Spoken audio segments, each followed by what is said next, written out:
آپ کو وہ واقعہ بھی معلوم ہے نا، ایک صحابی میرے محبوب صلی اللہ علیہ وسلم کی مجلس میں آئے، ہاتھ میں انگوٹھی تھی،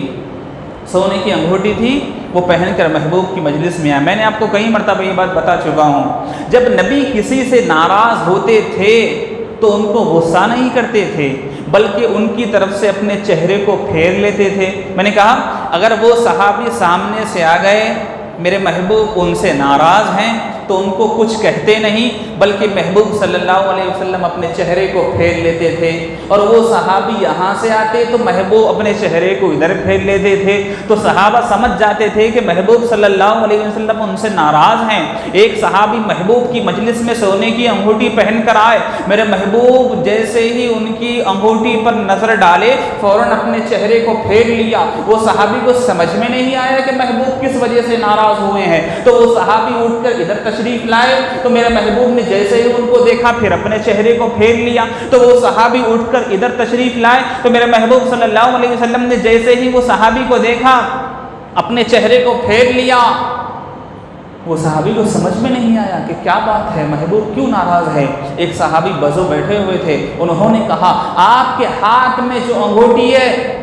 وہ سونے کی ہے۔ محبوب نے کہا مردوں کے لیے سونے کی انگوٹھی پہننا حرام ہے، اس وجہ سے محبوب آپ سے ناراض ہوں گے۔ تو فوراً وہ صحابی سمجھ گئے اور سونے کی انگوٹھی کو اپنے ہاتھ سے نکالا، مسجد نبوی کے باہر پھینک دیا اور محبوب صلی اللہ علیہ وسلم کے سامنے آ کر بیٹھ گئے۔ میرے محبوب صلی اللہ علیہ وسلم ان کی طرف دیکھے اور مسکرا دیے، زبان حال سے سرکار یہ کہنا چاہتے تھے تم نے میرے منشے کے مطابق کام کیا، میں تمہاری طرف سے جو چہرہ پھیر رہا تھا کہ تمہارے ہاتھ میں سونے کی انگوٹھی کی وجہ سے پھیر رہا تھا، اب نے تم اپنے ہاتھ سے سونے کی انگوٹھی کو نکال کر باہر پھینک دیا۔ تو سرکار ان کو دیکھ کر مسکرانے لگے۔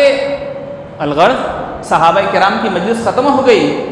تمام صحابہ کرام مسجد نبوی کے باہر تشریف لائے۔ وہ صحابی جن کے ہاتھ میں انگوٹھی تھی اپنے گھر کو تشریف لے جا رہے ہیں۔ کسی صحابی نے کہا ارے وہ انگوٹھی تو اٹھا لو، انگوٹھی مردوں کے لیے حرام ہے، عورتوں کے لیے نہیں۔ وہ انگوٹھی کو اٹھاؤ اور اپنے گھر میں اہلیہ کو دے سکتے ہو، اپنی بیٹی کو دے سکتے ہو، اپنے خاندان میں سے کسی عورت کو دے سکتے ہو، کم از کم انگوٹھی تو اٹھا لو۔ تو وہ صحابی کہنے لگے نہیں میں انگوٹھی کو نہیں اٹھاؤں گا، اس لیے کہ جس انگوٹھی پر سرکار کی ناگواری والی نظر پڑ جائے، سرکار جس انگوٹھی کو ناگواری کی حالت میں دیکھ لے، میں یہ نہیں چاہتا کہ وہ انگوٹھی میرے گھر میں موجود رہے۔ تو صحابہ کرام رضوان اللہ تعالی علیہم اجمعین کا حال یہ تھا، محبوب جس سے ناراض ہوتے نا